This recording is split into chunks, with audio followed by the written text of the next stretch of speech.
L'anno scorso, se non sbaglio all'inizio, era capitato un problema, sì, a Lobo e Billy l'aveva sostituito in maniera egregia. Stiamo parlando di un ragazzo di cui ho totalmente fiducia, un ragazzo che quando è stato chiamato in causa sia dall'inizio, non ci dimentichiamo neanche nella parte finale del campionato scorso, ha sempre risposto presente.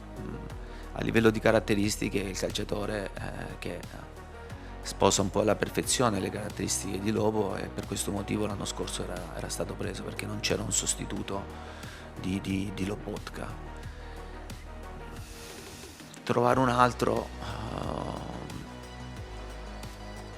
in questa rosa diventa difficile perché tutti quanti hanno caratteristiche diverse.